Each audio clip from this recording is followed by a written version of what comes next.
Marcos Silva, um pai viúvo que já teve que dormir no banco de trás do carro com a filha, agora milionário. Sara, uma mãe solo que perdeu tudo depois de confiar no homem errado, lutava para recomeçar com a pequena Emma. Dois desconhecidos unidos por acaso e por um olhar faminto de uma criança em um restaurante. O que começou com um prato de comida se transformou em algo muito maior. Uma história sobre dignidade, segundas chances e o tipo de amor que nasce quando a bondade é verdadeira. Marcos Silva tinha saído do nada. Do nada era um eufemismo. Ele tinha saído de noites dormidas em um carro velho, com um bebê no banco de trás, do frio que parecia se instalar em seus ossos e nunca mais sair. Agora, ele tinha uma empresa de consultoria de sucesso, um terno que valia mais do que aquele carro e uma filha de 7 anos, Lily, que nunca conheceria aquele tipo de frio. Mas ele conhecia. Ele nunca esqueceu. Aqueles anos difíceis ainda viviam em seus ossos, um lembrete constante, um fantasma em sua mesa de mogno.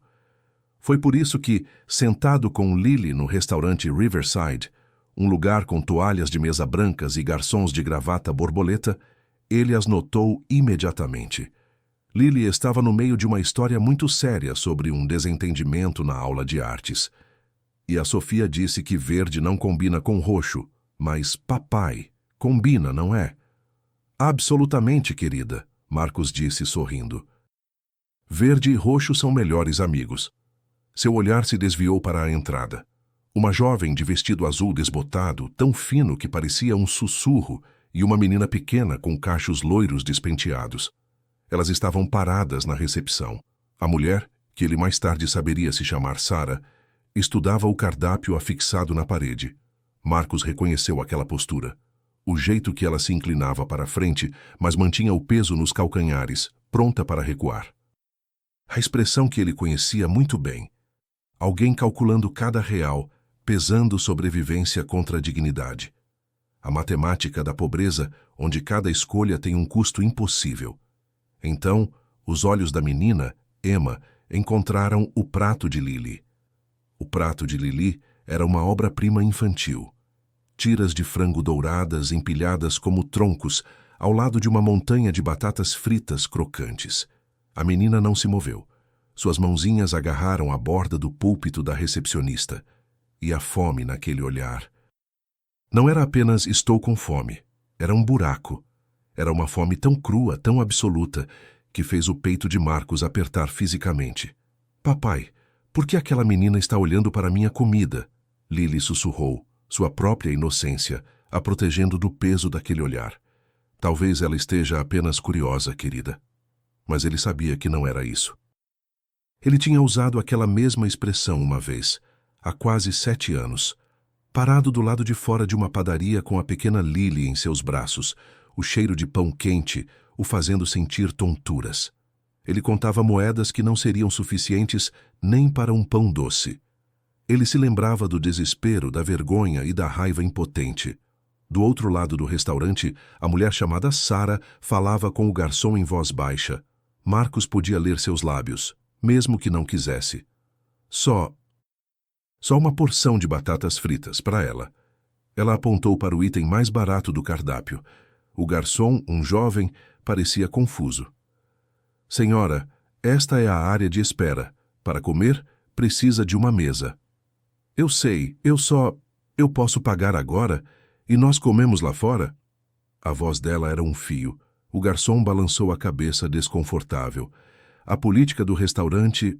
Sara abriu a bolsa, mãos tremendo enquanto contava notas amassadas e moedas. O garçom se inclinou. Os ombros de Sara se curvaram. Ela tinha falhado no cálculo. A dignidade estava perdendo para a sobrevivência. Ela se levantou abruptamente, um movimento brusco que falava de humilhação. Pegou a mão de Emma. Vamos, querida, vamos encontrar outro lugar. Mas mamãe, as batatas... Agora, Emma.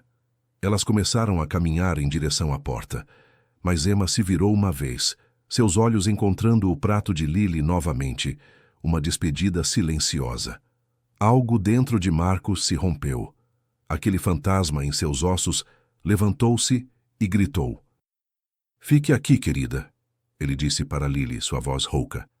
Ele se moveu rapidamente pelo restaurante, o som de talheres em pratos de porcelana desaparecendo em seus ouvidos. Ele alcançou a entrada quando Sarah empurrou a porta de vidro pesada. Com licença, espere, por favor. Sarah congelou. O ar frio da rua entrou, cheirando a poluição e chuva iminente. Quando ela olhou para trás, seus olhos não estavam tristes. Estavam cautelosos, frios. Eram os olhos de alguém que tinha aprendido a esperar o pior dos estranhos. Pensei que talvez você e sua filha gostariam de se juntar a nós para o almoço. Minha filha adoraria a companhia. Temos bastante.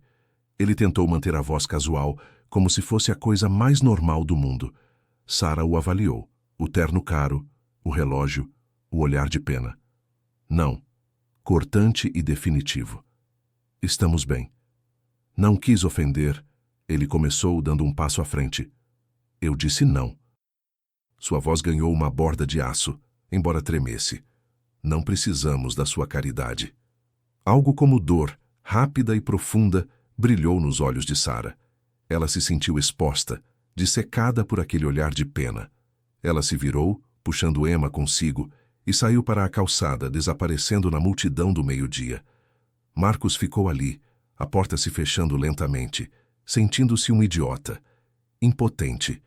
Voltou para Lily, que esperava com olhos preocupados, o garfo pairando sobre uma batata frita. A menina está bem, papai? Marcos sentou-se pesadamente. Espero que sim, querida. Enquanto as observava caminhar pela calçada, Marcos sentiu o peso se instalar em seu peito. Ele tinha visto algo nos olhos de Sarah que ia além da crise imediata. Ela não estava apenas com fome ou pobre, ela estava sitiada. Alguém que tinha sido traído pela bondade antes, que aprendeu que ajuda sempre vem com cordas amarradas. Ele conhecia aquele olhar. Tinha visto em seu próprio espelho uma vez. Isso o levou de volta. 8 anos atrás. O cheiro de graxa e desinfetante, o som de pratos batendo. Ele estava nos fundos do restaurante de Jorge, não muito diferente deste, mas a anos-luz em termos de preço.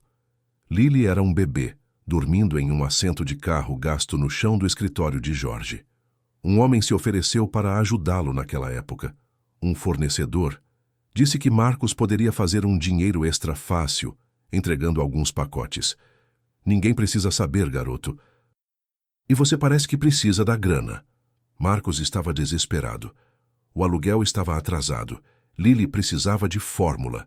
Ele quase aceitou. Foi Jorge quem o parou. Jorge, o dono, um homem mais velho com mãos nodosas de artrite e olhos que viam tudo. Ele não deu um sermão. Ele apenas colocou a mão no ombro de Marcos e disse: "O dinheiro rápido cobra juros altos, mijo. Juros da sua alma. Você vale mais do que isso." Naquela noite, Jorge esqueceu um envelope com R$ 200 em cima da folha de ponto de Marcos. Quando Marcos tentou devolver no dia seguinte, Jorge apenas rosnou: "Que dinheiro? Eu não vejo dinheiro. Vejo um adiantamento para um funcionário que vale a pena. Agora vá lavar essas panelas." Aquele ponto de virada foi o que construiu tudo o que ele tinha agora. Uma necessidade de retribuir o que uma vez lhe foi dado agitou-se dentro dele. Quando saíram do Riverside 1 hora depois, Lily puxou sua mão. Elas estavam com muita fome, papai. Marcos se ajoelhou ao nível dela na calçada movimentada. Você está certa, querida. Às vezes, as pessoas que estão lutando precisam de ajuda, mas às vezes têm medo de aceitar. Por quê? A lógica de 7 anos não conseguia entender. Porque às vezes, Marcos disse, escolhendo as palavras com cuidado, as pessoas que oferecem ajuda querem algo em troca, algo que pode machucar. Elas fazem as pessoas não confiarem em ninguém. Isso é maldade, Lily decidiu. É, concordou Marcos. Então como você pode ajudá-las? Era a pergunta que ele estava se fazendo. Ele pensou em Jorge. Jorge não ofereceu caridade. Ele ofereceu respeito. Ele tratou Marcos como um homem capaz de construir seu próprio futuro, não como um problema a ser resolvido. Essa distinção fez toda a diferença. Talvez essa fosse a resposta. Não uma esmola, mas uma oportunidade. Marcos não era um investigador particular. Ele era um consultor de gestão. Ele otimizava cadeias de suprimentos, não vidas humanas. No entanto, nos dias seguintes, ele se viu fazendo exatamente isso. Ele não conseguia tirar a imagem da mulher de vestido azul e da menina com cachos loiros da cabeça. Não era romântico, era uma obsessão de empatia. Ele se viu alterando sua rota para o trabalho, passando por parques públicos e áreas de playground perto do centro da cidade. Ele se sentiu um predador, um perseguidor. O que estou fazendo? Ele pensava enquanto seu carro caro passava lentamente por um parquinho. Se ela me visse, chamaria a polícia. E ela estaria certa. Ele estava prestes a desistir, a arquivar o encontro como mais uma injustiça do mundo que ele não podia consertar quando as viu. Foi numa quinta-feira, quase uma semana depois do restaurante. Parque Beira Rio. Era um dia quente de outono, o sol dourando as folhas caídas. Emma estava nos balanços, cachos loiros voando, rindo um som puro e cristalino que cortava o ar da tarde. Sara estava sentada em um banco, observando. Um caderno de desenho estava em seu colo, mas seus olhos nunca deixavam a filha. Quando Emma correu para a mãe, sem fôlego e sorrindo, o rosto de Sara se transformou. Toda a cautela, o frio, o aço, tudo derreteu. Por um segundo, ela foi pura luz, puro amor. Marcos sentiu seu peito doer novamente. Ele sentou em um banco distante, sob a sombra de um grande carvalho dando espaço. Ele tirou um relatório de seu trabalho da pasta, fingindo ler. Sara o notou imediatamente. Suas costas enrijeceram, o escudo subiu. Ele não olhou para cima. Ele não acenou, ele simplesmente sentou ali, dando-lhe tempo para decidir se ele era uma ameaça. Ele leu o mesmo parágrafo sobre logística de depósito 12 vezes, sem absorver uma única palavra. Ao longo de 2 semanas, aconteceu de novo e de novo. Quase se tornou um ritual.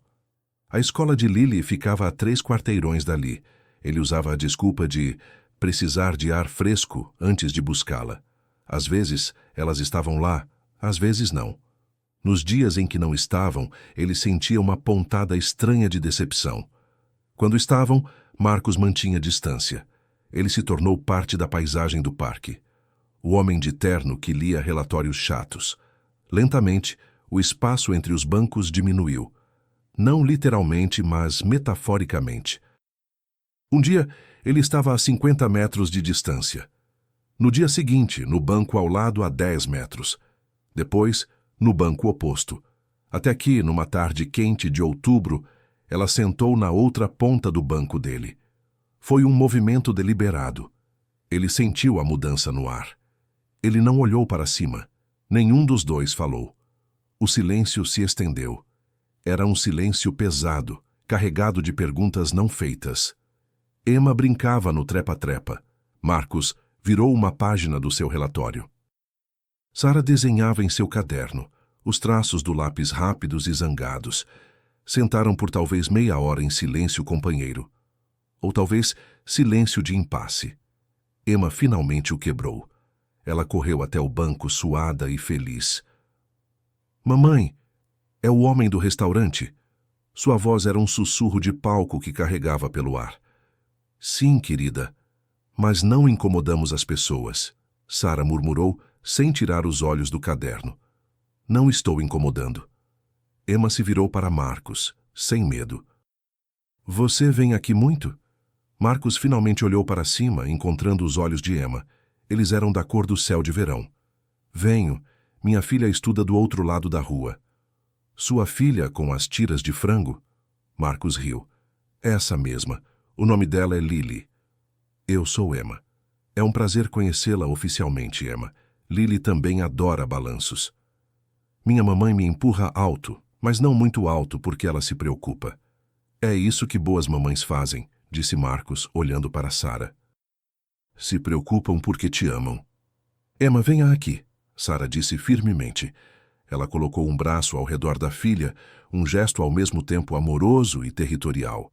Ela fechou o caderno de desenho e olhou para Marcos diretamente pela primeira vez. Seus olhos eram de um verde profundo como a floresta antes de uma tempestade.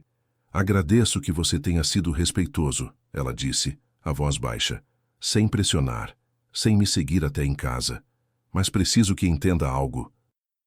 Não posso aceitar a ajuda das pessoas, não desse jeito. Que jeito?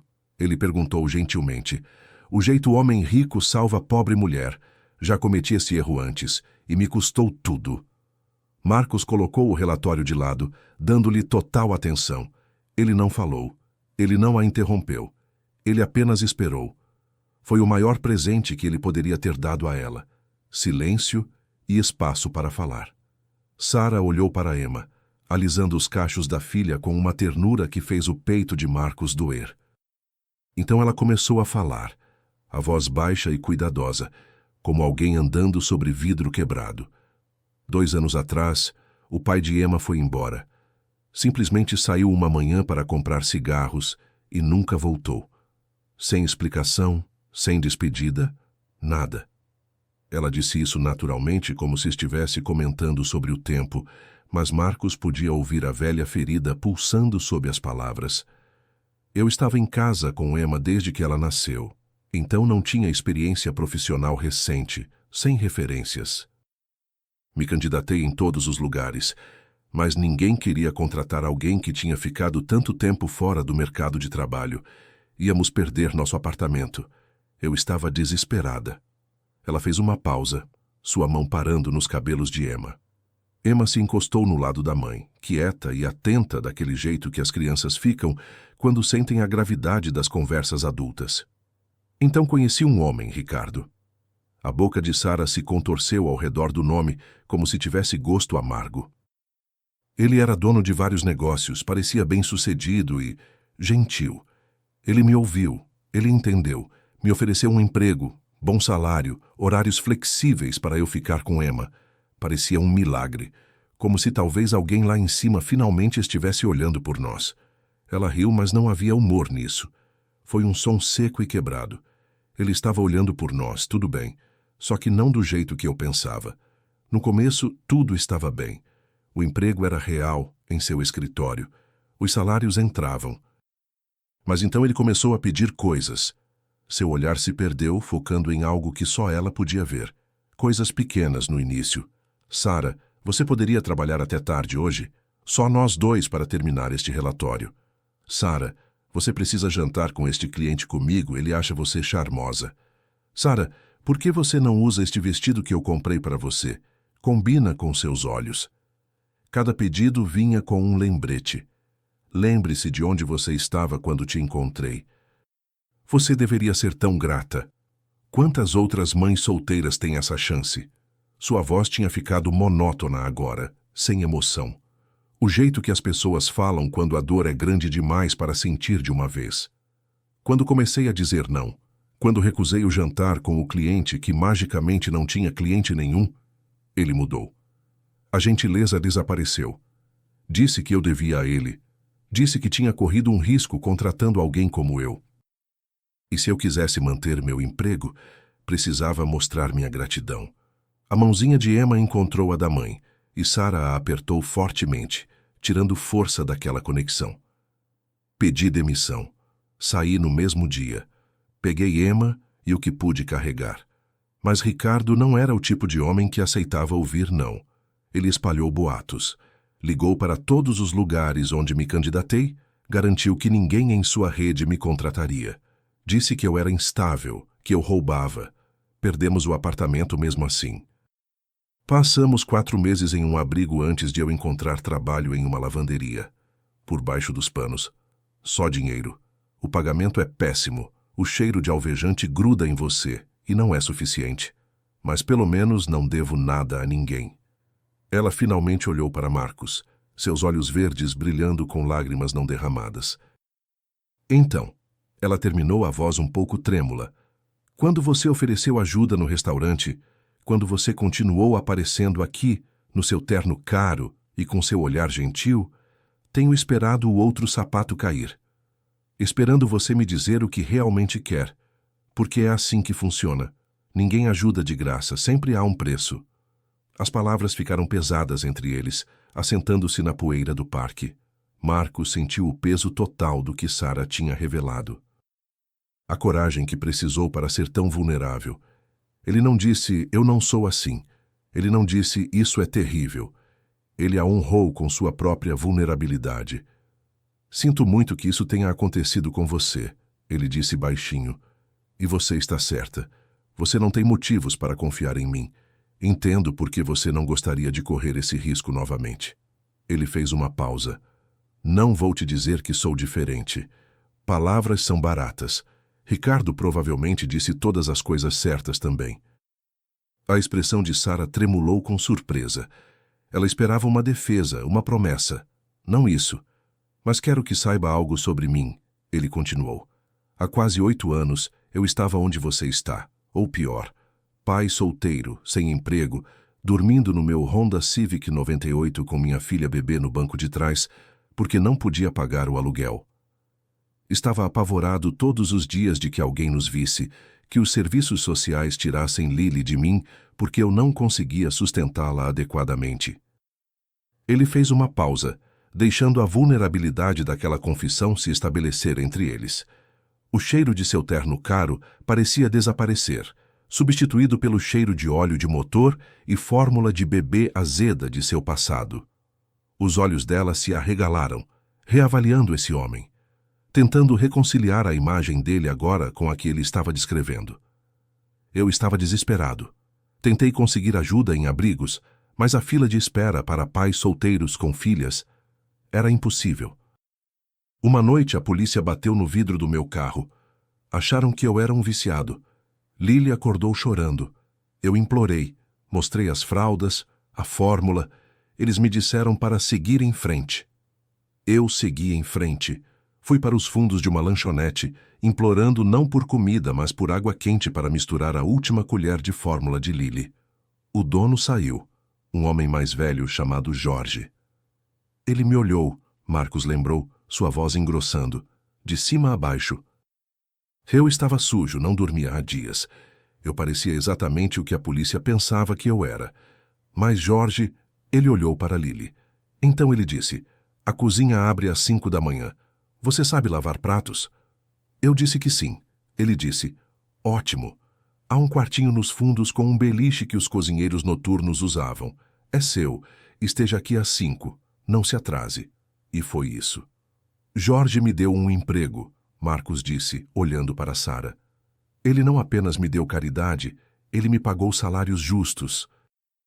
Ele me tratou com respeito. Ele nunca me fez sentir que eu devia a ele mais do que trabalho honesto. Quando eu estava pronto para crescer, ele me ajudou a encontrar um emprego melhor. Quando comecei meu próprio negócio anos depois, ele foi meu primeiro investidor.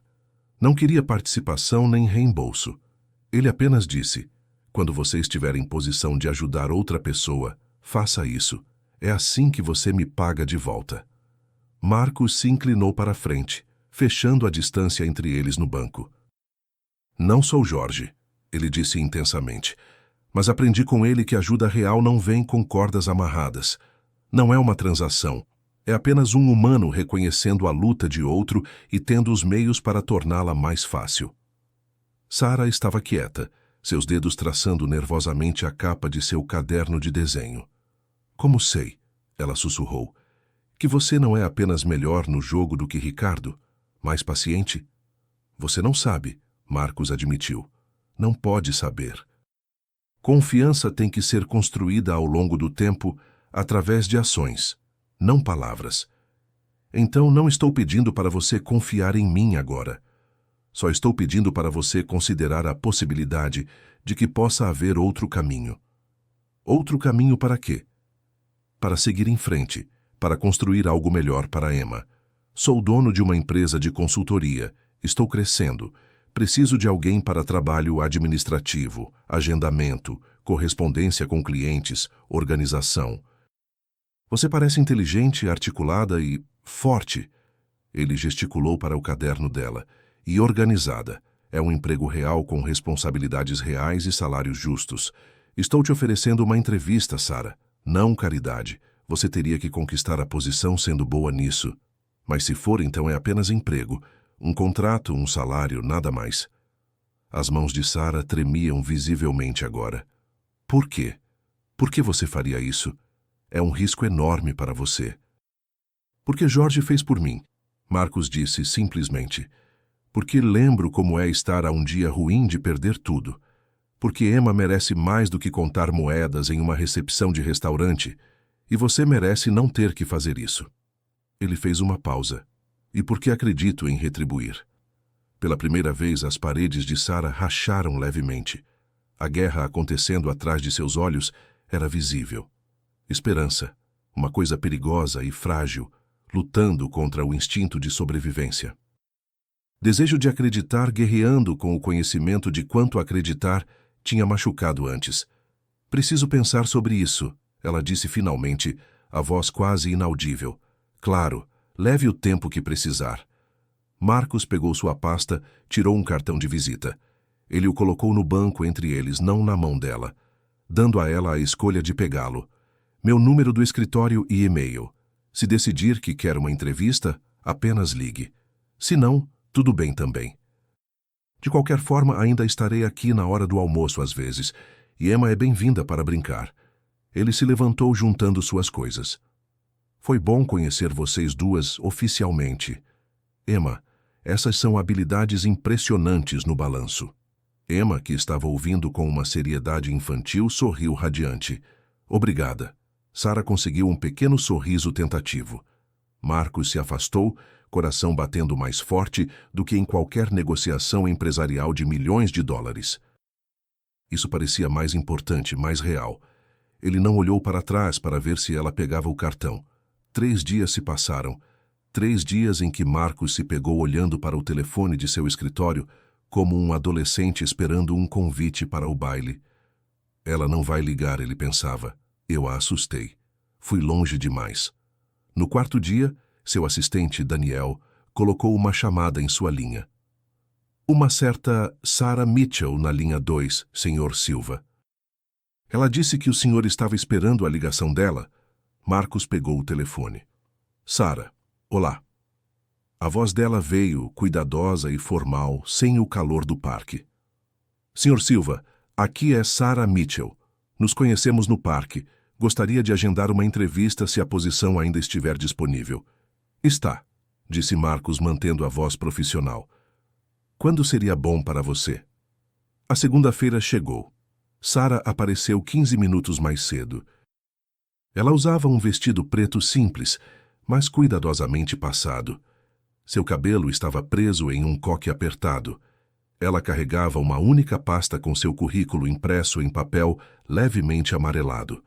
Ela parecia uma soldada indo para a batalha. Marcos a conduziu pela entrevista profissionalmente. Ele a apresentou a Daniel. Ele fez perguntas sobre suas habilidades organizacionais, sua familiaridade com softwares de escritório. Sarah respondeu pensativamente. Sua inteligência era evidente.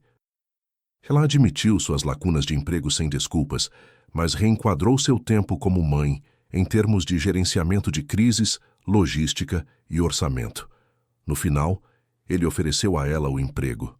Não por pena, mas porque, honestamente, depois de sua história com Ricardo e a lavanderia, ele sabia que ela era resiliente, inteligente e provavelmente trabalharia mais do que qualquer outra pessoa. Ela era, objetivamente, uma boa contratação. Há um período probatório de 3 meses, ele explicou entregando-lhe o contrato. É padrão para todas as novas contratações. Durante esse tempo, qualquer um de nós pode rescindir com aviso de uma semana. Após 3 meses, torna-se permanente com benefícios completos, incluindo plano de saúde. Ele enfatizou o plano de saúde. Está tudo no contrato. Encorajo você a levá-lo para casa, ler cuidadosamente, talvez pedir para alguém revisar. Sarah pegou o contrato. Seus olhos escanearam as cláusulas procurando as armadilhas, as letras miúdas que diziam gratidão. Mas não havia nada. Era um contrato de trabalho padrão. Isso é muito justo, ela disse, a voz ainda cautelosa. É para ser, disse Marcos. Pago aos funcionários o que valem e os trato com respeito. Em troca, espero trabalho de qualidade e honestidade. Essa é a extensão disso. Você começa às 9 horas.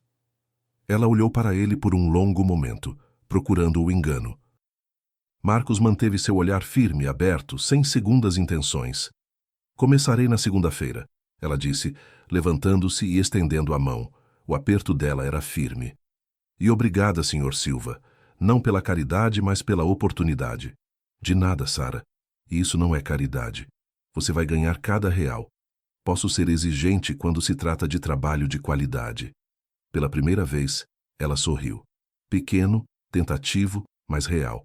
Bom, não te respeitaria se não fosse. Sara começou na semana seguinte. Fiel à sua palavra, Marcos a tratou como qualquer outro funcionário. Ele a instalou em uma mesa no escritório principal, não perto dele. Ele a designou para Daniel para treinamento inicial. Ele foi profissional, ocasionalmente exigente e sempre justo. Ele não perguntou sobre sua vida pessoal. Ele não perguntou sobre Emma. Lentamente, cuidadosamente, Sara começou a relaxar. Nas primeiras 2 semanas, ela se encolhia visivelmente sempre que ele levantava a voz em uma ligação telefônica de negócios. Ela pulava se ele se aproximava de sua mesa de repente. Ela pedia desculpas profusamente por erros mínimos. Marcos notou tudo, e ele respondeu com calma. Quando ela derramou café em um relatório importante, ela ficou pálida, as lágrimas brotando. Sr. Silva, eu sinto muito, eu posso... Sara, ele disse pegando um guardanapo. É papel. Eu imprimo outro. Está tudo bem. Quando ela cometeu um erro em um agendamento, ele a chamou em seu escritório. Ela entrou como se estivesse indo para uma execução. Sente-se, ele disse. Ela sentou na borda da cadeira. Você agendou a reunião com a logística Delta para terça-feira, ele disse. Mas esqueceu de verificar o fuso horário deles. Agora temos um conflito. Eu sinto muito. Eu vou ligar, eu vou consertar. Eu já consertei, ele disse. Eu só preciso que você se lembre de verificar os fusos horários a partir de agora. É um detalhe importante. Ele esperou. Ela olhou para ele confusa. É só isso? Ela perguntou. Sim, é só isso. Agora vá almoçar. Ela saiu de seu escritório parecendo estar em transe. Foi durante esses meses que algo mais começou a florescer, nas conversas casuais sobre café. Na maneira como Marcos percebia quando Sara estava cansada, olheiras escuras sob os olhos, e silenciosamente reatribuía uma tarefa menos urgente para Daniel. No jeito que Sara começava a antecipar o que Marcos precisava antes que ele pedisse. O café da manhã dele, preto, sem açúcar, estava em sua mesa antes de sua reunião das 8 horas. Havia momentos em que seus dedos se tocavam passando documentos. Momentos em que suas risadas se sincronizavam em uma piada interna do escritório sobre Daniel e seu amor por meias malucas. Momentos em que seus olhos se encontravam por um segundo a mais do que o necessário sobre um contrato. Ambos sentiam algo mudando, e ambos lutavam contra isso. Marcos lutava. Ela é minha funcionária. Eu prometi respeito e limites. A última coisa que ela precisa é de outro chefe complicando sua vida. Ele se lembrava de Ricardo e se sentia enojado consigo mesmo. Sara também lutava. Ele é meu chefe. Ele é gentil, mas é meu chefe. Não confie. Não se apegue. Mantenha distância. Lembre-se do que aconteceu da última vez que você misturou gratidão com qualquer outra coisa, mas o coração não obedece à lógica. O teste real. O momento que quebraria tudo ou o solidificaria para sempre veio 6 semanas depois do início do trabalho dela. Era uma noite fria de novembro. Marcos estava trabalhando até tarde em seu escritório, revisando projeções trimestrais. Seu telefone pessoal tocou. O número de Sara. Ele atendeu esperando uma pergunta sobre trabalho. Silva. Em vez disso, ele ouviu pânico. O tipo de medo cru, primal, que só uma mãe vendo sua filha sofrer poderia entender. Sr. Silva, Marcos, me desculpe incomodar, mas não sei o que mais fazer. Suas palavras saíram em um jorro, sem fôlego e assustadas. É a Emma. Ela está doente. Muito doente. Febre alta, ela não está respirando direito. Preciso levá-la ao pronto-socorro, mas não tenho ninguém para cuidar dela amanhã para o trabalho. E eu sei que acabei de começar e não deveria pedir folga. Estou no período probatório, mas eu... Sara. A voz de Marcos cortou o pânico dela, calma e firme. Pare, respire. Ele a ouviu engasgar com uma respiração. Leve Emma para o pronto-socorro agora mesmo, ele ordenou, mas gentilmente. Não se preocupe com o trabalho, não se preocupe com nada, exceto dar a ela o cuidado que ela precisa. Mas o período probatório, ela soluçou. O contrato diz... Eu não me importo com o que o contrato diz, Marcos disse, já pegando seu casaco e chaves. Sua filha está doente. Família vem primeiro, sempre. Vamos resolver a parte do trabalho depois. Apenas vá. Houve silêncio do outro lado da linha. E por um momento, Marcos pensou que ela tinha desligado. Então, ele ouviu sua respiração falhar. O som de lágrimas sendo engolidas. Alívio e gratidão e medo todos emaranhados naquela única respiração trêmula. Ok, obrigada. Sara, qual hospital? Hospital Geral do Planalto. É o mais próximo. Estou a 20 minutos de distância. Estarei lá o mais rápido que puder. Não, ela disse, pânico voltando. Você não precisa... Isso não é seu problema. Estou indo, ele disse, sem espaço para discussão. Não como seu chefe, como alguém que se importa. Você não deveria ter que fazer isso sozinha. Ele desligou antes que ela pudesse protestar ainda mais. A viagem ao Hospital Geral do Planalto levou 22 minutos no trânsito da noite. 22 minutos onde a mente de Marcos estava cheia de memórias de suas próprias noites em prontos socorros com a pequena Lily. O terror de ver sua filha com febre alta. A impotência de saber que não pode consertar isso sozinho. O cheiro de alvejante e medo. Ele encontrou Sara na sala de espera pediátrica. Ela estava encolhida em uma cadeira de plástico laranja, segurando Emma em seu colo. O pequeno rosto de Emma estava corado de febre, seus cachos loiros grudados na testa úmida. Sua respiração era um chiado raso e trabalhoso. Sara estava acariciando seu cabelo, murmurando palavras de conforto, mas seu próprio rosto estava pálido de medo. Marcos se aproximou devagar, como se estivesse se aproximando de um animal ferido. Como ela está? Ele perguntou baixinho. Sara olhou para cima, seus olhos verdes inundados de lágrimas e exaustão. Surpresa foi substituída por algo como alívio. Eles acham que é pneumonia, querem interná-la, fazer exames, começar antibióticos. Sua voz falhou. Eu não tenho seguro. O plano de saúde do trabalho não começa até o fim do período probatório. Eu não sei como vou pagar por isso. Ela olhou ao redor da sala de espera, como se a resposta estivesse nas paredes sujas. Marcos sentou ao lado dela. Ele não a tocou. Ele apenas sentou. Deixe-me me preocupar com isso, ele disse. Não. Ela disse imediatamente, o aço voltando à sua voz. Não posso deixar você fazer isso. É exatamente o que não posso fazer. Eu não posso... Sara, olhe para mim. Ele esperou até que seus olhos assustados encontrassem os dele. Isso não é um favor. Isso não vai te colocar em dívida comigo. Isso não é Ricardo. Vou pagar a conta do hospital diretamente, e você nunca vai me dever nada por isso. Nem gratidão, nem lealdade, nada. Você entende? Por que você faria isso? Lágrimas escorriam pelo rosto dela agora, quentes e silenciosas. Por que alguém faria isso?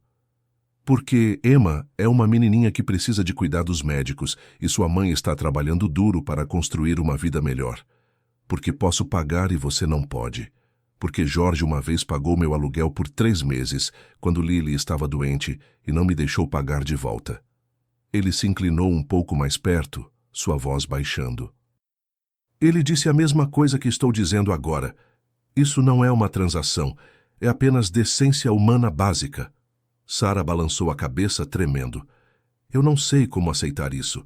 Eu não sei como não sentir que devo tudo a você. Então não aceite por você, Marcos disse suavemente. Aceite pela Emma, porque ela não deveria sofrer ou ter menos cuidados porque sua mãe está com medo demais de ser machucada novamente. Essa foi a frase que a atingiu. Pela Emma. Uma enfermeira apareceu e chamou. Emma Mitchell. Sarah se levantou ainda segurando a filha. Ela olhou para Marcus com olhos cheios de lágrimas e incertezas, e os primeiros brotos frágeis de algo que poderia se tornar confiança. Ok, ela sussurrou. Pela Emma. Marcus ficou. Ele não ficou no corredor. Ele ficou na sala de triagem. Ele ficou ao lado dela, enquanto os médicos colocavam um acesso intravenoso no pequeno braço de Emma. Quando Sarah teve que sair da sala para os raios-x, Marcus esperou do lado de fora da porta. Ele lidou com a administração. Ele foi até a recepção financeira, apresentou seu cartão de crédito corporativo e assinou formulários que o tornavam financeiramente responsável por todo o tratamento, sem lhe dar direitos sobre as decisões médicas de Sarah. Ele removeu a carga dela. Emma foi internada em um quarto particular com pneumonia confirmada. A médica começou antibióticos intravenosos e oxigênio, e sua respiração começou a facilitar. Sarah sentou ao lado da cama a noite toda, segurando a mãozinha de Emma. Marcus trouxe café e sanduíches de uma máquina de venda automática. Ele sentou na cadeira desconfortável do outro lado do quarto. Eles não conversaram muito nas primeiras horas, mas no silêncio, no simples ato de aparecer e ficar, algo fundamental mudou. A armadura de Sarah não apenas rachou, ela começou a se dissolver. Ela começou a entender o que Marcus estava tentando dizer, que nem toda ajuda vinha com custos ocultos, que às vezes as pessoas apenas faziam a coisa certa porque era certo. Por volta das 3 da manhã, com Emma dormindo mais tranquilamente, Sarah falou. Ela adora desenhar. Ela sussurrou no quarto escuro, iluminado apenas pelos monitores. Eu vi, Marcus sussurrou de volta. No parque. Ela é boa? Ela desenha pessoas, Sarah disse, um pequeno sorriso em sua voz. Ela diz que desenha como elas se sentem por dentro. Ela me desenhou muito. Eu parecia um monte de rabiscos zangados, cinza e preto. E agora? Marcus perguntou. Ultimamente, Sarah disse, olhando para ele através da escuridão. Ela tem adicionado um pouco de amarelo. Eles ficaram em silêncio novamente. Quando a luz da aurora filtrou pelas janelas do hospital, cinza e depois rosa, a febre de Emma finalmente baixou.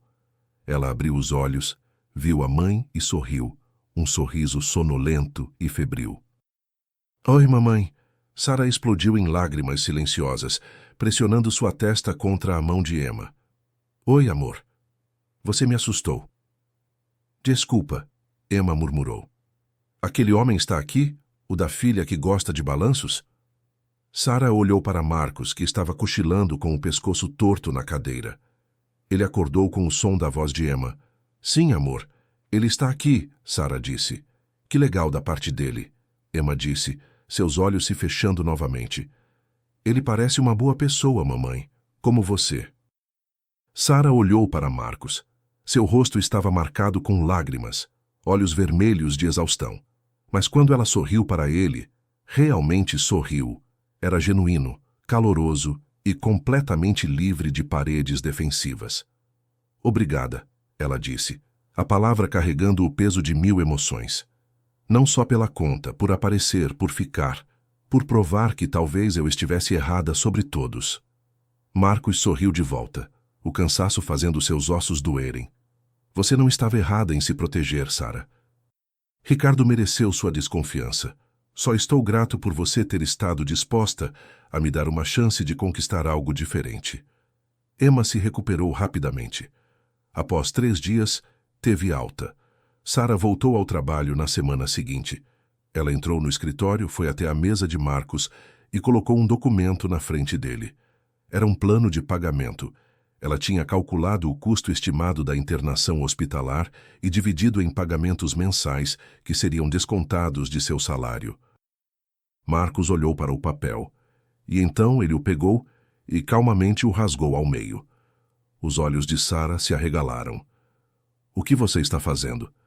Eu disse que não era uma transação, ele disse, e eu não menti.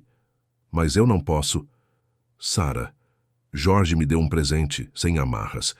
Eu estou te dando um presente. Sem amarras. A única coisa que peço é que um dia, quando você puder, faça o mesmo por outra pessoa. Pague para frente. Essa é a regra. Ela o encarou. E então ela assentiu. Ok. Pagar para frente. Eu posso fazer isso. Se Marcos notou que ela parecia mais leve, mais aberta, ele não comentou. Simplesmente continuou a tratá-la com o mesmo respeito profissional. Mas as coisas tinham mudado. Irreversivelmente. Sara começou a sorrir mais. Ela começou a brincar com Daniel sobre suas meias. Ela trazia biscoitos caseiros nas sextas-feiras.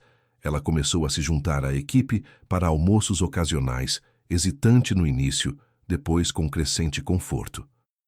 Que nas semanas que se seguiram, os momentos entre eles se tornaram mais carregados.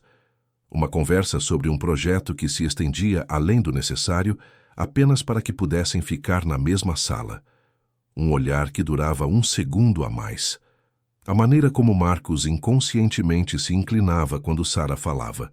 Como Sara procurava Marcos em uma sala cheia de gente, o escritório começou a perceber. Daniel começou a fazer comentários sugestivos que Marcos ignorou. Foi Sara quem finalmente quebrou o silêncio. Era uma tarde de dezembro. O escritório estava quieto.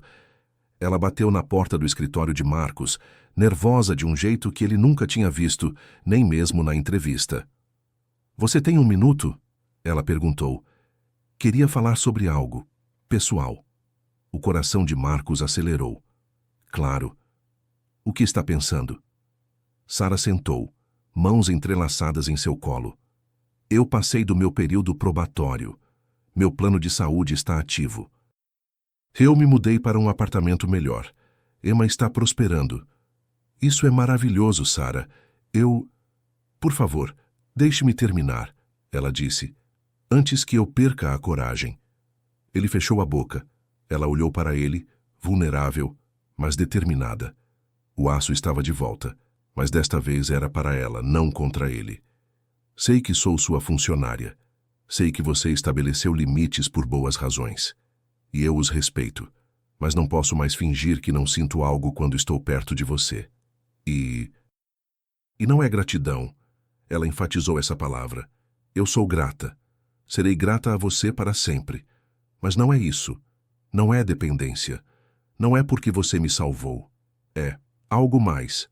Algo que eu sinto por Marcos, não pelo Sr. Silva. Marcos sentiu seu peito apertar. Sara. E eu sei que isso complica tudo. Ela continuou correndo. E se você não sente o mesmo, por favor, apenas diga. Eu vou entender. Eu posso continuar profissional. Eu não vou... Eu também sinto. Ele a interrompeu a voz baixinha. Ela parou. O quê? Eu também sinto. Ele repetiu, levantando-se e indo até a janela. Tenho lutado contra isso há meses, porque eu não queria que você pensasse que eu era como Ricardo, que minha ajuda tinha segundas intenções. A última coisa que eu queria era me tornar o tipo de homem que você descreveu naquele parque. Mas não tinha. Sara disse suavemente, levantando-se e indo até ele. Você não sabia que isso ia acontecer. Nenhum de nós sabia. Não, mas isso não muda o fato de que você trabalha para mim. A dinâmica de poder não é a mesma coisa. Sara se inclinou para a frente, sua voz feroz. Ricardo usou o emprego como controle. Você me deu autonomia. Ele fez exigências. Você estabeleceu limites. Ele me fez sentir pequena. Você me ajudou a encontrar minha força. Ela fez uma pausa e sua voz suavizou. Estou escolhendo isso, Marcos. Não porque sinto que devo. Não porque tenho medo de perder meu emprego. Mas porque pela primeira vez em anos encontrei alguém que me vê. Realmente me vê. E quer dizer, acho que eu o vejo também. Marcos ficou quieto por um longo momento, olhando para a cidade lá embaixo. Se fizermos isso, ele disse finalmente, precisa ser do jeito certo.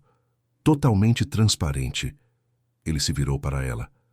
Vou falar com recursos humanos. Vamos documentar tudo adequadamente. Uma declaração de relacionamento. Vamos estabelecer limites claros no escritório. E se em algum momento, qualquer momento, Você se sentir desconfortável ou pressionada. Vou te dizer, Sara o interrompeu. Aprendi a usar minha voz. Você me ensinou isso. Marcos se virou para encará-la, e o que ele viu em seus olhos tirou o fôlego. Não era medo, não era obrigação. Era escolha, coragem, e algo que se parecia muito com amor. Então sim, ele disse. Sim, Sara. Vamos tentar. Sara se levantou, caminhando até ele. Quando ela tomou sua mão, não foi como uma funcionária. Foi como uma igual. Obrigada, ela sussurrou, por me dar espaço para curar antes de pedir mais. Obrigada, ele respondeu, por me dar a chance de provar que bondade pode ser real. E ali, no escritório silencioso, com a cidade se iluminando abaixo, ele a beijou. Não foi um beijo de paixão desesperada, mas um beijo de reconhecimento, um beijo que dizia: eu vejo você. Eu sobrevivi. Você sobreviveu. Agora vamos viver. Os meses seguintes foram uma dança cuidadosa de profissionalismo e crescente intimidade. Marcos, fiel à sua palavra, formalizou tudo com o RH, garantindo que não houvesse questões éticas. Sara prosperou em seu trabalho, sua confiança crescendo a cada dia. Ela foi promovida a gerente de escritório, não por favoritismo, mas porque ela era francamente brilhante nisso. Mas a verdadeira mágica aconteceu fora do escritório. Emma e Lily se conheceram e se tornaram inseparáveis. Elas eram o reflexo de seus pais, uma loira e uma morena, uma cautelosa e uma exuberante, mas ambas com corações gentis. As duas famílias começaram a passar finais de semana juntas. Piqueniques no Parque Beira-Rio, visitas a museus, jantares simples de macarrão com queijo que pareciam mais significativos do que qualquer refeição no Riverside. Marcos ensinou Emma a andar de bicicleta sem rodinhas. Sara ajudou Lily com um projeto de ciências sobre vulcões. Eles se tornaram uma unidade. 4 peças quebradas que, juntas, formavam algo novo e completo. Foi numa noite de primavera, 6 meses depois daquele beijo no escritório, que Marcos levou Sara e Emma para jantar, de volta ao Riverside. Enquanto as meninas riam e conversavam sobre qual sobremesa iriam dividir, Marcos pegou a mão de Sara por cima da toalha de mesa branca. Lembra da primeira vez que vimos este lugar? Ele perguntou. Sara sorriu, seus olhos brilhando à luz de velas. Como poderia esquecer? Eu estava tão assustada, tão orgulhosa, tão convencida de que aceitar sua ajuda significaria perder minha dignidade. E agora? Agora, ela disse, apertando sua mão. Eu sei que dignidade não vem de não precisar de ninguém. Vem de saber seu próprio valor, independentemente de quem esteja ao seu lado. Ela olhou para ele. Você me ajudou a aprender isso. Você sempre soube disso, Marcos disse. Só precisava de espaço seguro para se lembrar. Emma olhou para cima do cardápio dela. Mamãe, posso pedir as tiras de frango? Como aquelas que Lily tinha naquela vez. Sara e Marcos trocaram olhares e riram. Uma risada cheia de peito aberto. Pode, amor, Sara disse. Pode pedir o que quiser. Enquanto a noite se desenrolava, Marcos percebeu quão longe todos tinham chegado. Sara não era mais a mulher assustada de vestido azul desbotado. Ela era confiante, radiante, livre. Emma estava segura, amada, e falando sobre como queria ser artista. E ele tinha encontrado algo que nunca esperava. Não apenas a chance de retribuir a bondade de Jorge, mas uma parceira que entendia a jornada porque tinha feito a sua própria. Naquela noite, depois que levaram Sara e Emma para casa, Marcos ajudou a colocar Emma na cama. Ela o abraçou forte. Boa noite, tio Marcos. Boa noite, Emma. Você vai casar com minha mamãe? Marcos engasgou, rindo. Uau! Direto ao ponto. Por que você pergunta isso? Porque ela é feliz quando está com você. Emma disse com uma lógica sonolenta. Do jeito que eu sou feliz quando estou com a Lily. E acho que pessoas que se fazem felizes deveriam ficar juntas. Da porta, Sara observava, com lágrimas silenciosas nos olhos. Marcos beijou a testa de Emma. Sua mamãe é uma mulher muito especial. Se ela me deixar, Gostaria de fazer ela feliz pelo resto da vida. Ela vai deixar, Emma sussurrou confiante. Só precisa perguntar. Um mês depois, num sábado ensolarado, eles estavam de volta ao Parque Beira Rio, no mesmo banco onde tinham sentado pela primeira vez. Enquanto Sarah estava distraída ajudando Emma a empinar uma pipa, Lily correu até Marcos. Agora, papai. Agora, querida. Marcos se ajoelhou enquanto Emma e Lily correram até Sarah, desdobrando um cartaz grande que tinham pintado juntas. Em letras de arco-íris dizia: "Casa com nosso papai e mamãe." Sarah congelou, a linha da pipa escorregando de seus dedos. Ela se virou. Marcos estava ajoelhado na grama, segurando um anel simples. "Sarah Mitchell", ele disse, sua voz embargada. "Neste mesmo banco, você me contou sobre o pior que as pessoas podem fazer, e eu te contei sobre o melhor. Eu quero passar o resto da minha vida provando que o melhor pode vencer. Você me deu uma segunda chance no amor. Você e Emma deram a mim e a Lily uma segunda chance na família. Você quer construir um legado conosco?" Sarah riu e chorou e caiu de joelhos na frente dele, abraçando-o. Ela disse sim antes mesmo que ele pudesse colocar o anel em seu dedo. 2 anos depois. O casamento foi pequeno e perfeito, no parque. Emma e Lily foram as daminhas, radiantes em vestidos verdes e roxos. "Viu, papai? Eu disse que combinava." E quando Marcos e Sarah trocaram votos, não foram apenas palavras. Foram promessas construídas sobre uma fundação de respeito, paciência e amor conquistado. Jorge veio à cerimônia, agora em uma cadeira de rodas, mas ainda com aquele sorriso caloroso. Ele abraçou Marcos forte.